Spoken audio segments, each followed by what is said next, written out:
It is a glorious day. Beautiful day. Thank you, Lord. So I was listening to a song coming as on our way. I was listening to this song and it says, glorious. It was a glorious day when He called my name and I ran out of the grave.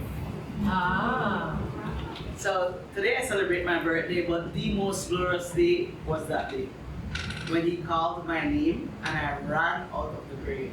I was like, that's a good one. I believe I was 19. 25. Yes. So it's been some years, but it's still the most glorious day. Still the day that gives me the most joy. That's my reason to rejoice every day. Every time I stand here and sing, the reason to sing, the reason to rejoice is that glorious day. Because I know from where He has brought me. I know the pit that I was in, that He rescued me. He literally reached down His hand and He said, "Oh my goodness, let me help you because you're drowning." And I was. I was drowning. Poor thing, you needed help. Yeah, I was. I certainly needed help. I needed help. Me too. Oh, bless the Lord. Let's pray. Heavenly Father, You're a sovereign God. You're a mighty God. Great and mighty God. Lord, our God, in the midst of us, He is mighty. Yes. The Lord, our God, in the midst of us, He is mighty.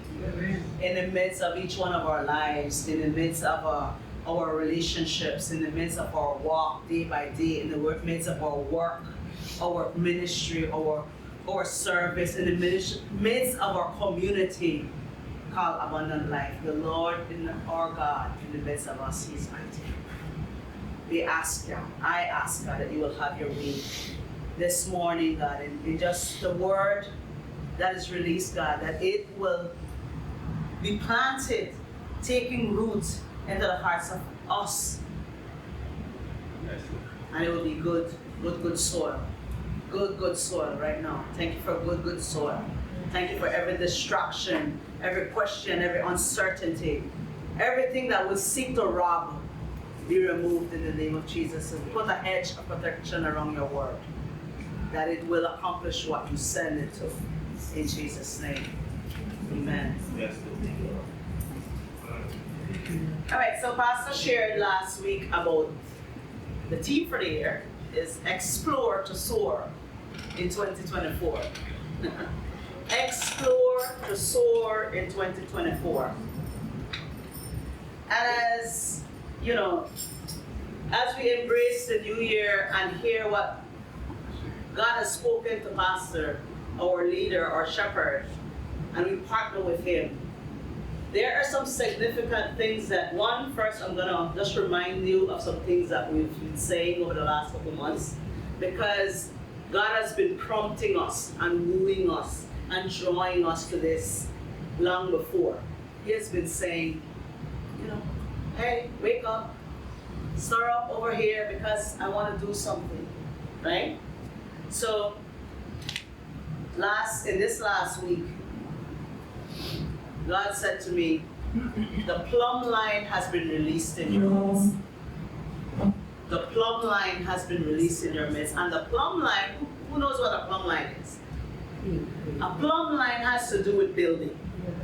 And as I heard the phrase, immediately the picture came in my mind of the Leaning Tower of Pisa. So for those who are maybe not as familiar, the Leaning Tower of Pisa is actually, I did some research, it's the bell tower of a Catholic cathedral in Italy. And it's at this point right now leaning by 4 degrees. As I was doing the research, I was telling Earl, in 2001, I believe, it was leaning at 5.6. And they have done some work to try and strengthen the foundation, so it's kind of corrected just a little, and it's now leaning 3.97 now, just about 4, right? But this thing it was built 600 plus years ago. It's still standing, but it's standing leaning like this. It looks weird. It looks strange, but what is God trying to say to us from this picture? The plumb line was released in Israel's midst as a level. Just like that, I know I've seen level like this that make sure that whatever we are setting a table or whatever, that it's not out of balance. A plumb line comes this way so that the building going up doesn't lease. So it's I mean, I don't know much about construction, but I know that it's a construction tool, right? I am saying that God has been doing this for a while for us. If you have been hearing over the months, God is saying, I'm shaking something. I'm shaking something. I'm shaking. It says in Hebrews 12, it says, now this once more indicates that the removal of those things that are being shaken are the things that are made, that the things which cannot be shaken may remain. Therefore, since we're receiving a kingdom which cannot be shaken, let us have grace by which we may serve God acceptably with reverence and godly fear, for our God is a consuming fire. Hebrews 12, 27 to 29 says that God is shaking some things. That God is shaking some things in His kingdom. He's shaking things so that what needs to be removed is removed and what is left is only the kingdom. In a sense, this is what God is saying to us. That the foundations are being shaken so that whatever needs to be removed can be removed and that building is secure.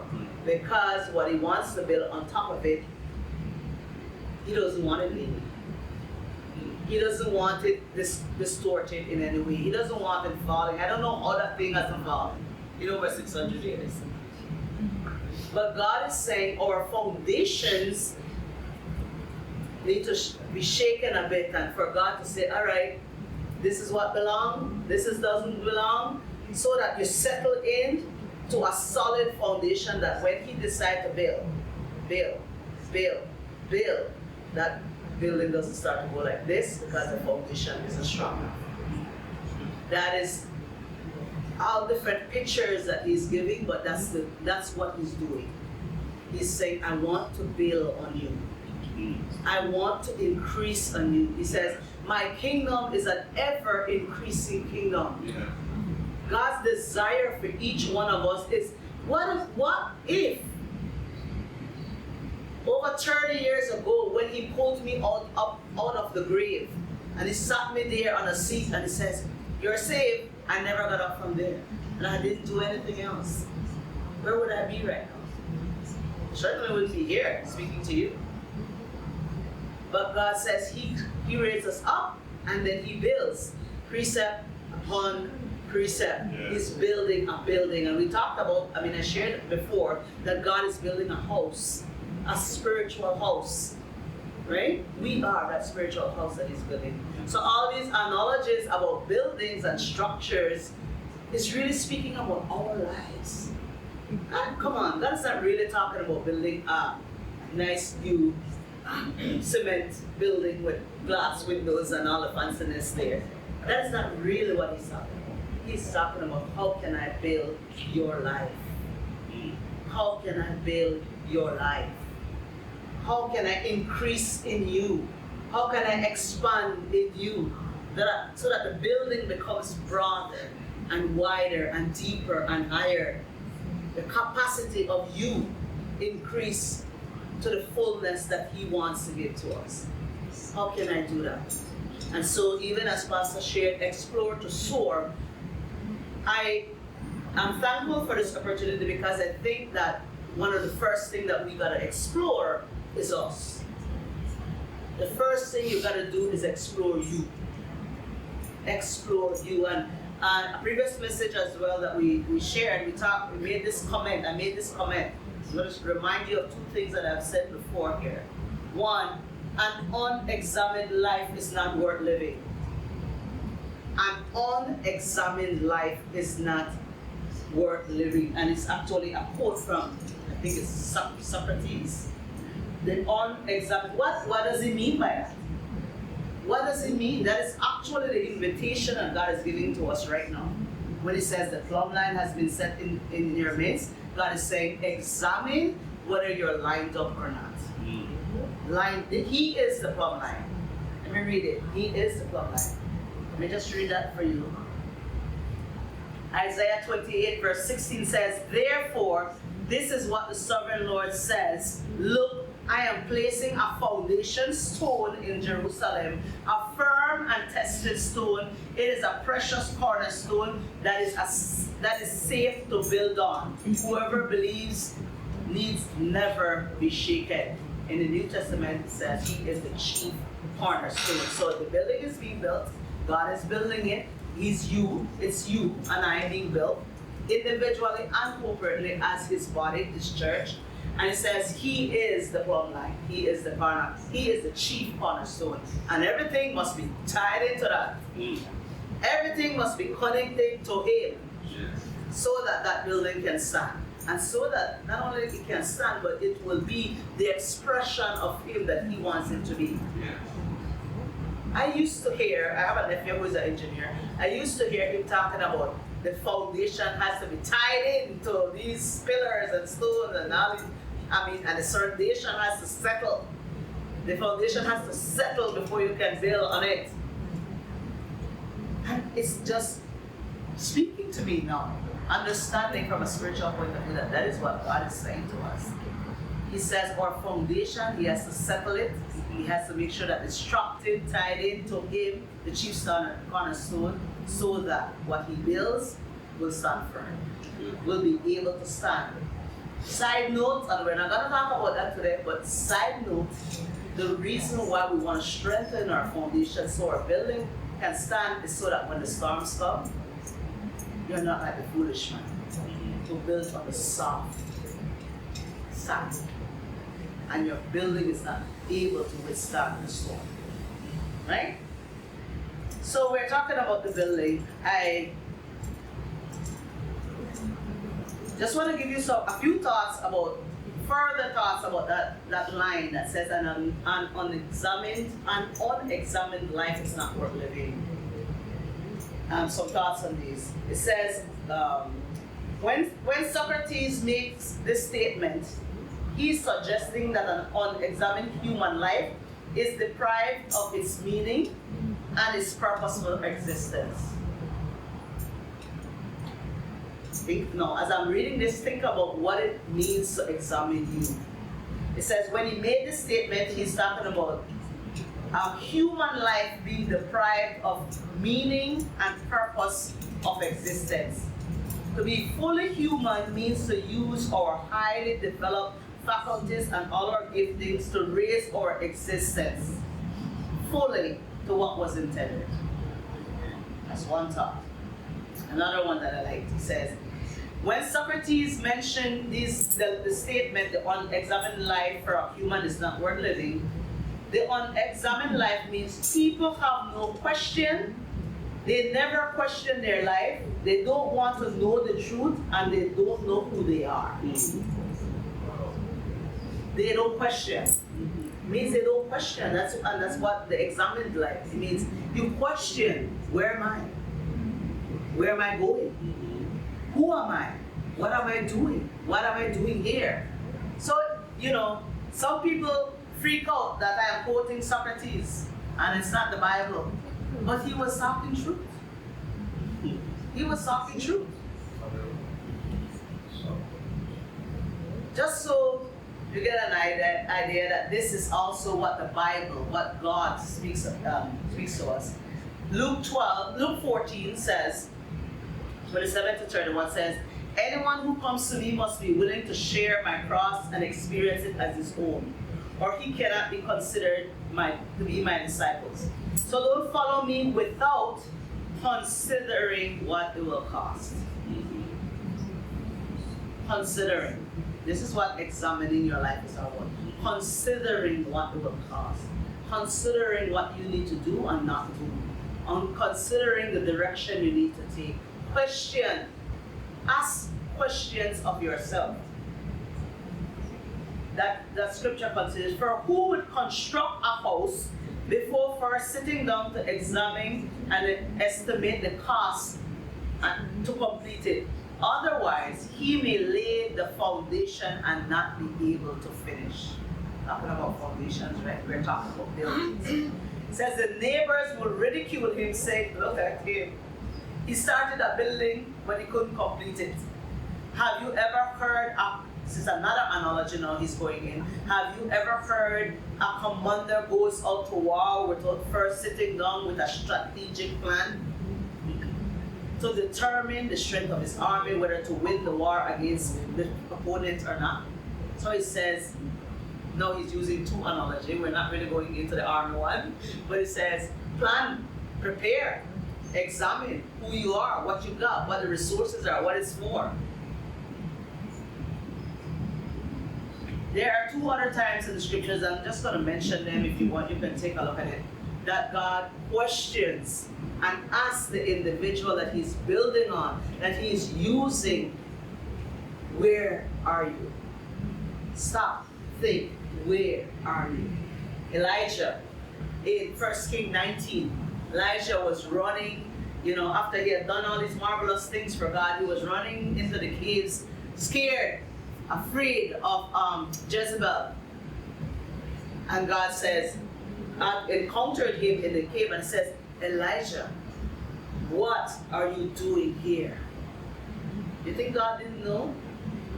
Did you think God didn't know where he was and what he's doing? God invites him into an opportunity to examine himself, to ask himself the question, what are you doing here? And after he honestly answered the Lord, so it was like, okay, God, I have to honestly look at myself and answer. God gave him instruction on how to move. So I'm talking about how do we go about examining ourselves as we explore to soar in 2024. It starts with identify where am I? Where am I? One also that I love is in Genesis 16 verse 8. Again, this is the story of Hagar, and Hagar was in a situation where she was having a difficult time, and Sarah and Abraham were treating her right, and her son was not happy in all the environment and all of that, and this was before the son was born. This is at first when she first became pregnant. She ran away into the wilderness, and the angel of the Lord met her there, and God says to her, where are you going? Where are you coming from, and where are you going? That's a serious question. You think God didn't know that answer? God knew where she's coming from. God knew the whole situation that had just happened with Abraham and Sarah, and why she ran and all of that. God knew the situation, but God was inviting her to look at it, look at self, look at the circumstances with him, in partnership with him. Where are you coming from? Said to Hagar, where are you coming from? And where are you going? So this is where you're coming from. This is all that I've experienced. This is what 2023 was all about. This is what I went through. This is all the challenges. This is all the questions presented to the Lord. This is where I'm coming from. But then also partner with him to answer the second question, where am I going? Because God doesn't want to stop there. Whatever it is you have gone through, experiences, whatever it is, whether it was 2023 or it's 50 years ago that you still haven't let go of. Where are you coming from? And ask the Lord to help you to answer, where am I going? Where am I going? Right? So these questionings, it's not just some philosopher's idea. It's God's idea. It's God inviting you into an opportunity to commune with him. To commune with him, to hear his heart.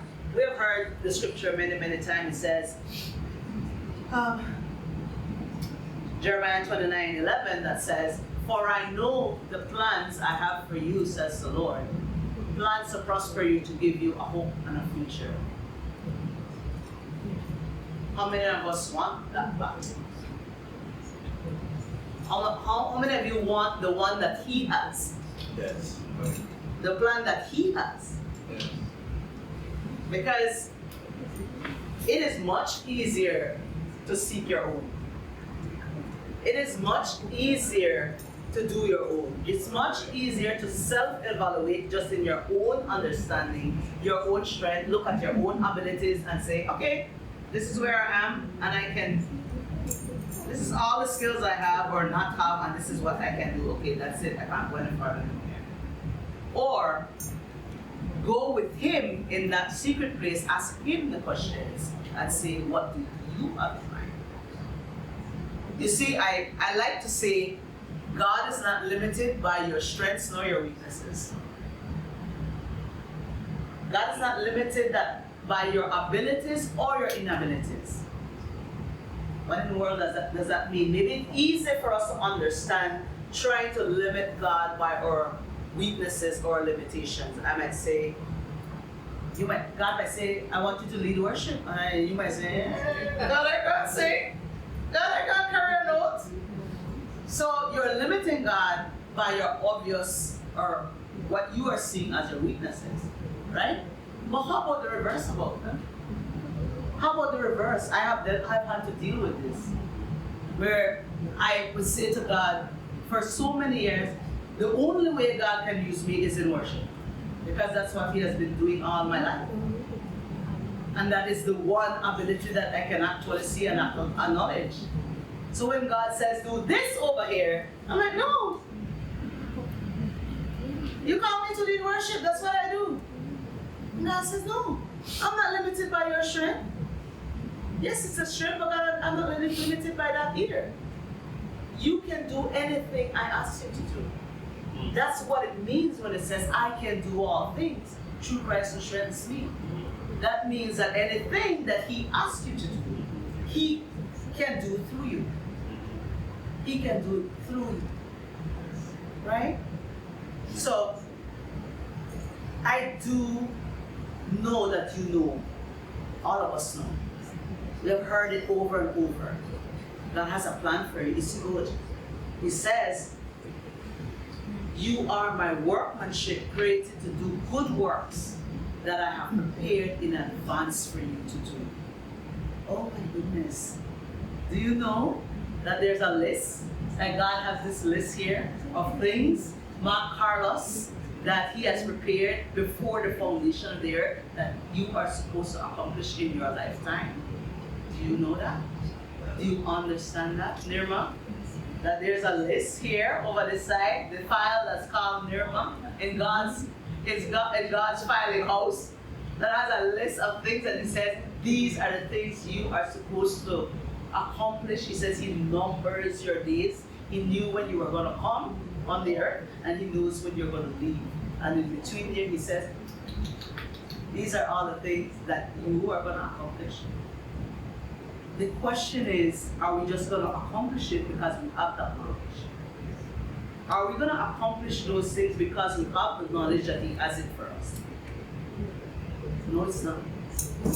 Let's look a little bit further in that scripture, Jeremiah 29:11. That one we're going to look at because I want us to all see it. Jeremiah 29:11.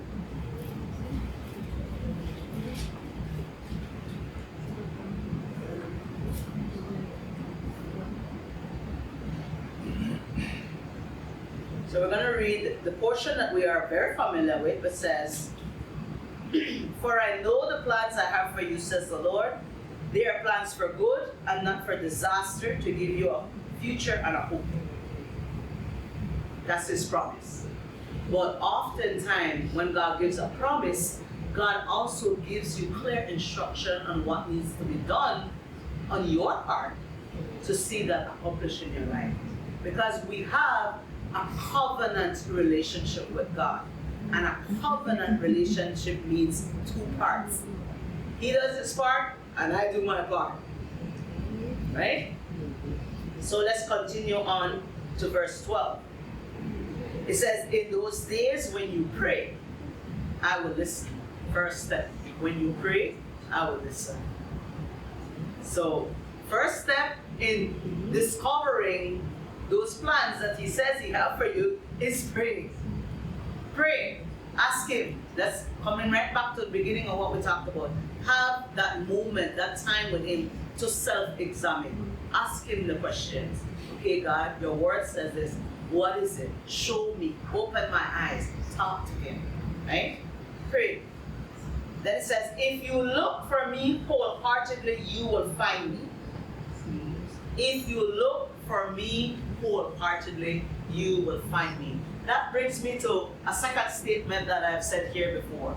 If we do with intention what we have been doing casually or intuitively, we create acceleration. We create the growth. We create the increase that we're talking about. If you do it intentionally. So this is where you're wholeheartedly seeking God and the plan. So God gave you a little glimpse. What do you do with it? You jump in wholeheartedly, you start to develop it, you start to grow it, you start to use it here, use it there, be available. This is how you wholeheartedly seek his plan. After you prayed and he showed you something, you make the first step. And then the next step, and the next step, and he shows you. So now you're wholeheartedly running after him and the plan that he has for you. It says when you wholeheartedly seek me, now you're giving everything. You're not just asking a question. All right, God, I'm seeing you, I'm hearing you, I'm partnering with you. I want to find this plan that you have for me. Right? It says when you look for me wholeheartedly, you will find me. And I like verse 14 as well. It says, I will be found by you. So he's saying, you pray, you run after, you seek, wholeheartedly know you're looking for this plan. And lastly, he ends it with a promise. So it's a promise that he have a plan, tells you two things that you need to do, and he caps it in assurance of a second promise. And the second promise, I will be found. I will be found. That is his promise to you that I will make myself found. I will make myself found. This is the assurance that you're not doing this alone, that there's a partnership with me. This covenant remains steadfast. I continue to do my part as you are doing my part. I will be found. I will make myself found. This is part of my desire as well, to be found. It's not like we're just running after God aimlessly, with no confidence that you will reach the destination. The confidence that you will reach the destination is that he promises to make himself found. He promises to make himself found.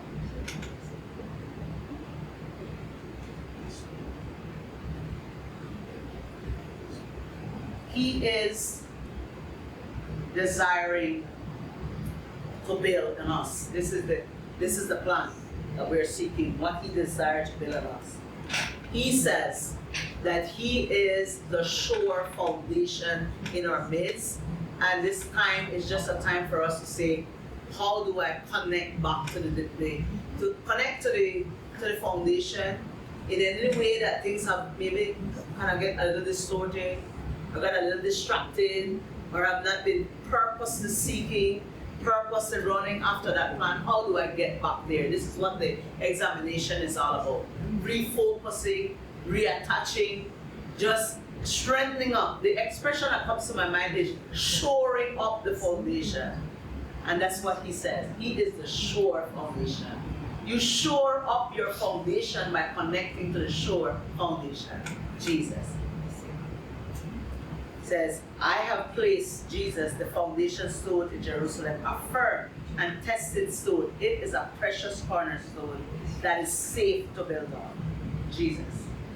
So, as he is calling us to this, I want to share, as we kind of wrap up, 4 steps that you can intentionally take. Remember, what we do with intention. 4 steps that you can intentionally take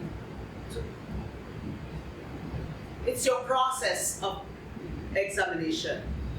The process of examining yourself in this moment. Maybe a season of a few days or a few weeks, whatever process God takes you in, but you will be intentional about self-examining so that you know where you're at and declare where you're going. Right? And see where the plumb line has been laid in your life, and God is saying, this is where you need to come in. This is where you need to come in, where you need to attach to who I am. You have been drifting a little over here, come back. You have been drifting a little bit over here, come back. The plumb line challenges us and calls us back to alignment. Right? So this is some ways. It's a plan that is given to me from another leader, and we have been using it.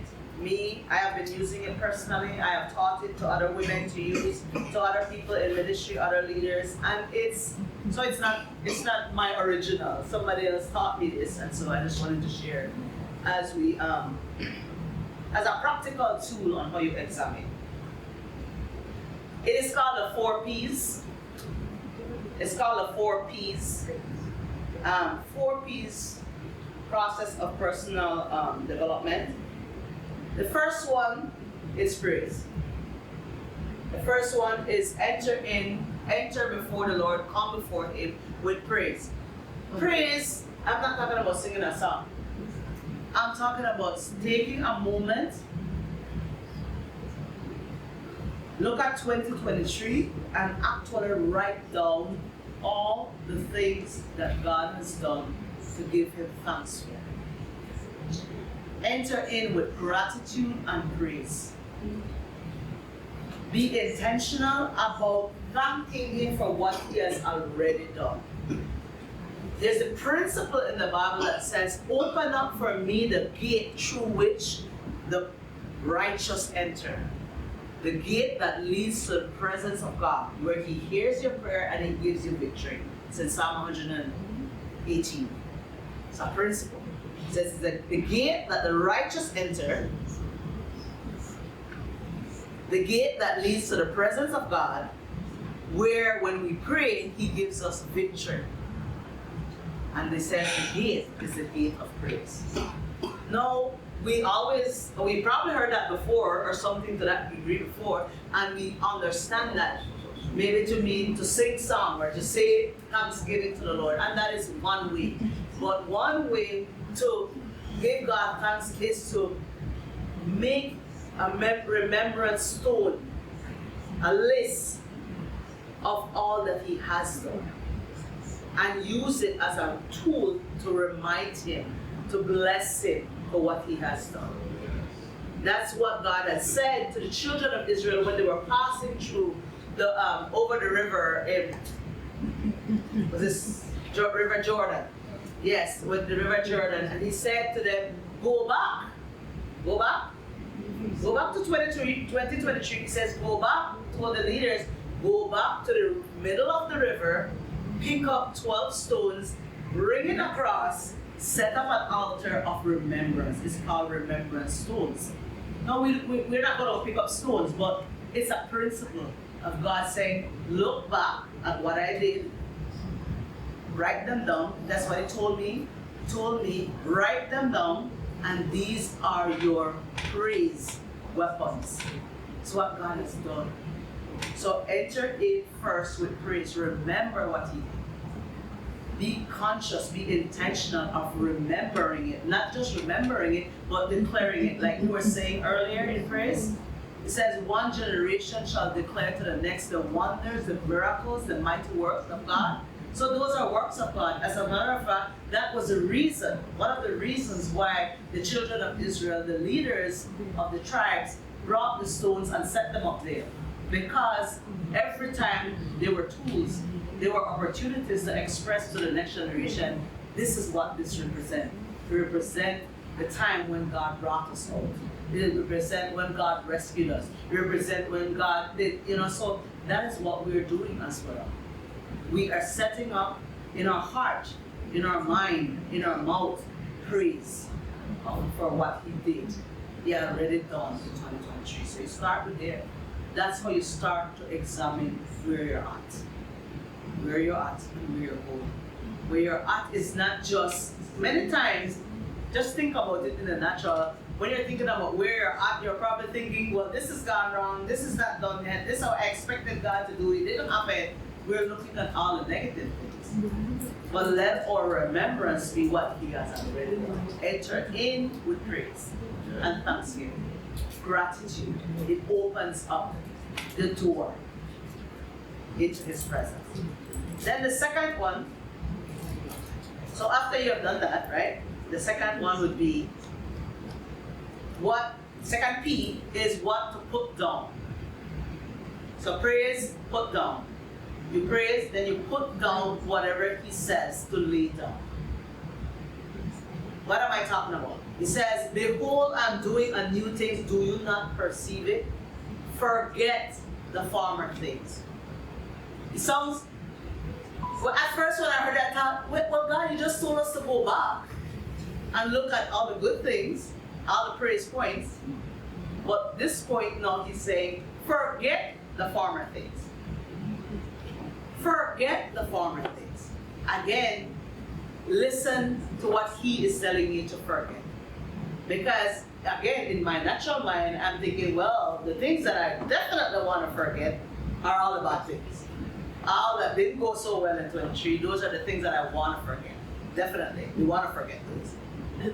But I want to challenge you that God has also asked you to some degree to forget some of the good things that He did. Because He says, I will do a new thing. And if we do, it's not forget as in you don't remember it, but forget as in you don't put that as your focus and your expectation from Him.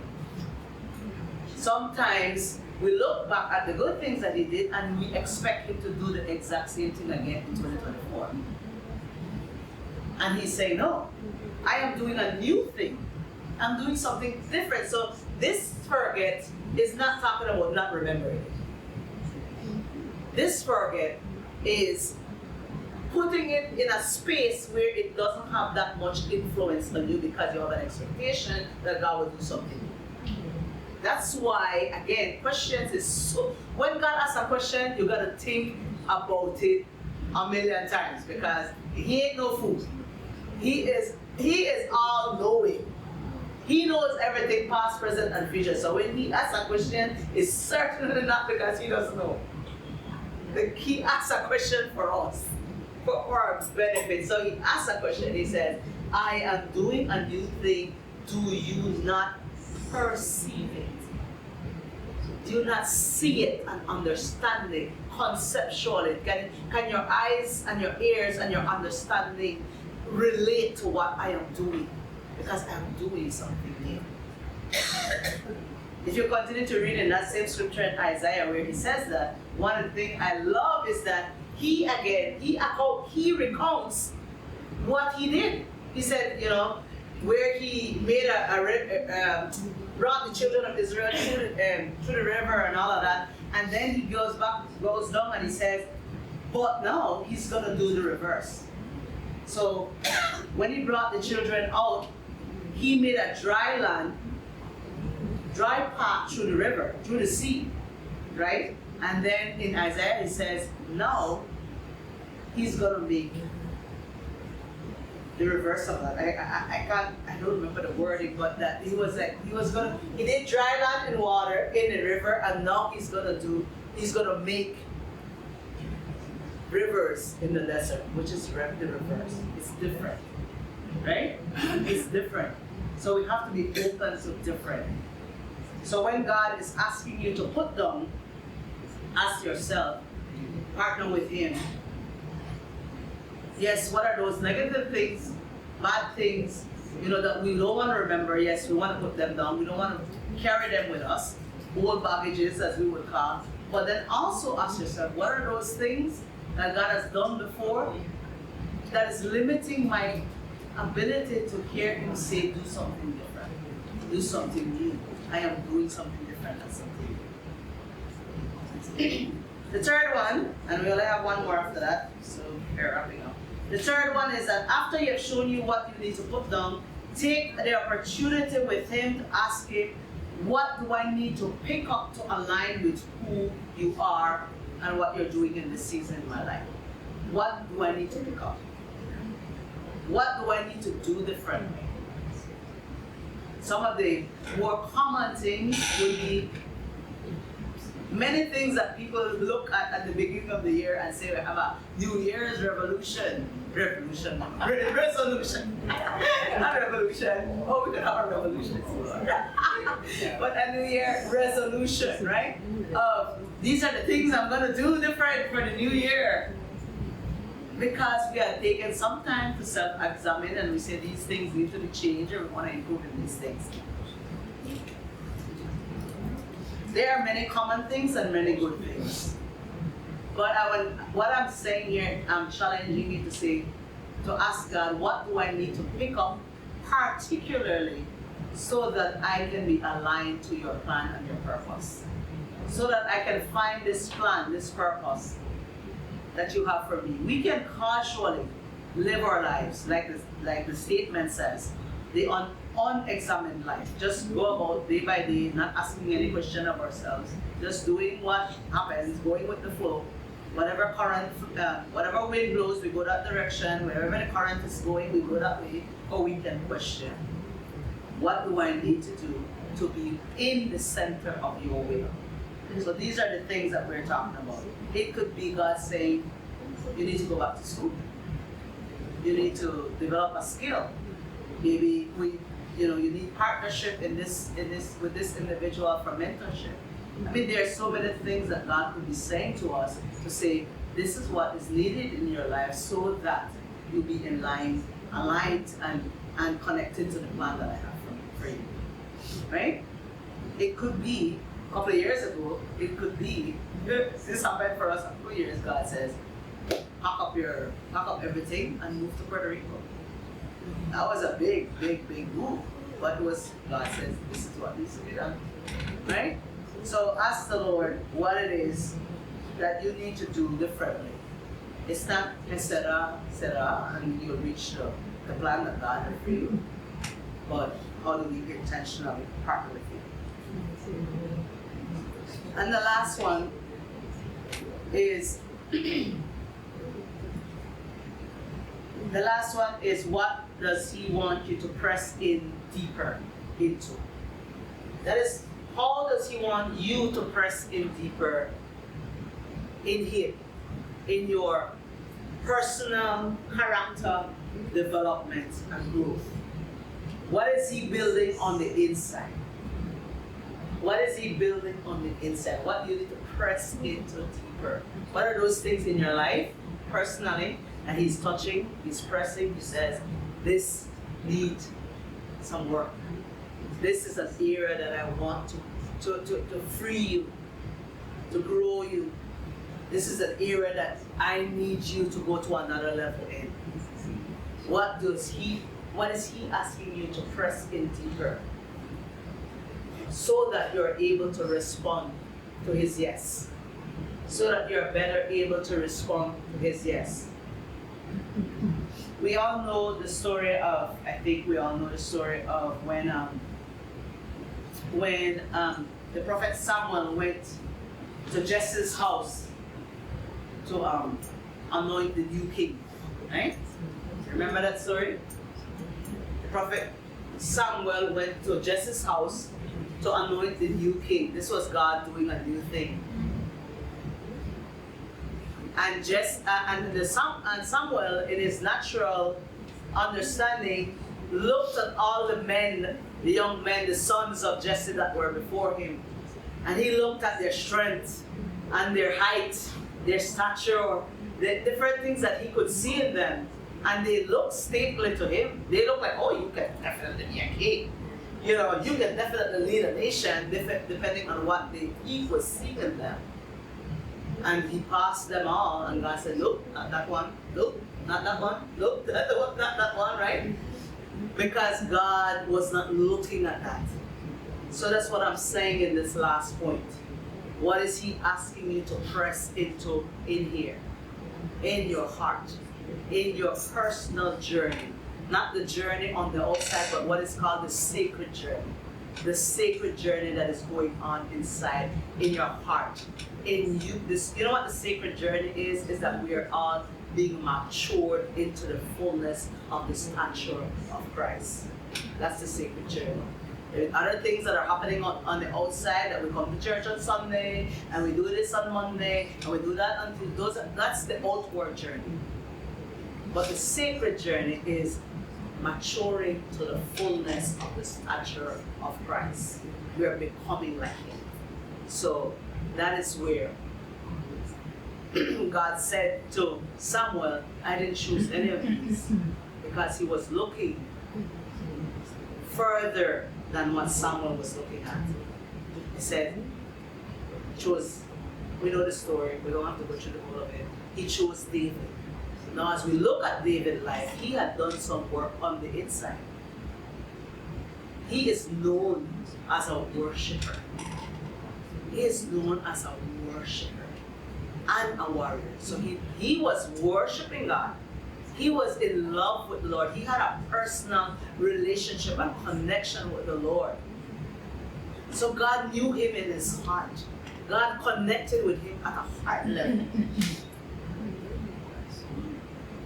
So there is something deeper, something more than the outside things that He does tell us to do, that is also doing in the process of building us on the outside. Right? So the last one is asking Him and partnering with Him, connecting with Him, being intentional to say, God, what are you doing in me?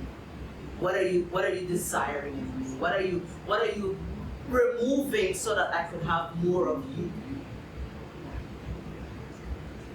So I'm going to leave you with this.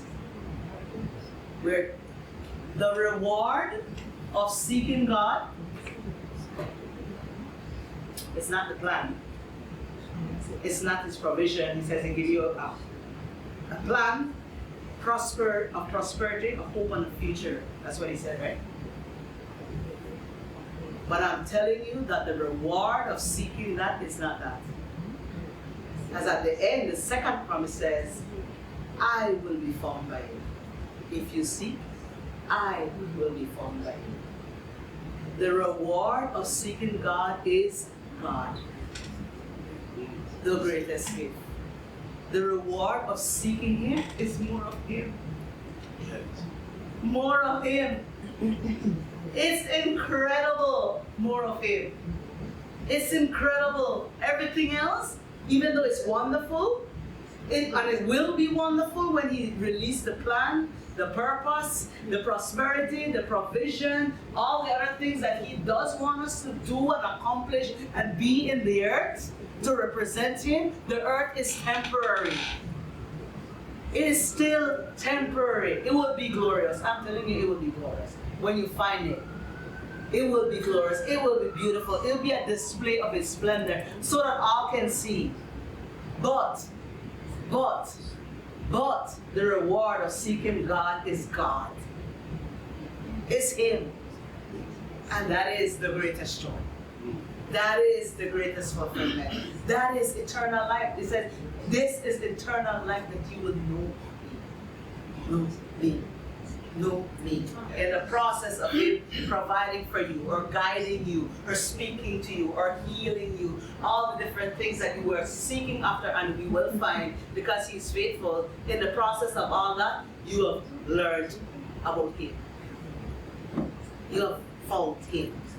You have found another part of Him, another character of Him, another aspect of Him. You have found Him.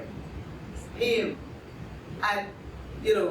I said I'm wrapping up, but if you will do a study in the Bible, each word that exemplifies a name of God is an opportunity where that individual got to know God in that aspect that they have never known before. So when you see the first time the scripture says Jehovah Rapha, that's because the first time that individual discovered that God was there. And that was proclaimed because they learned something about Him in the process of Him healing. Even the story of Hagar, which is one of my favorite stories in the Bible. she ran and is in the wilderness, in desperation, all of the situation that was dealing with. And for the first time, she proclaimed a name of God that nobody else had proclaimed before. That is El Roi. E-L-R-O-I. El Roi, the God who sees. The God who sees me. So each time that we seek God, we seek His plan, we seek His purpose, we will get all that. Yes, He says it will be found, but more than that, He will be found. He will be found. Amen? Thank you, Lord. Let's just stand and pray a bit. Thank you, Father.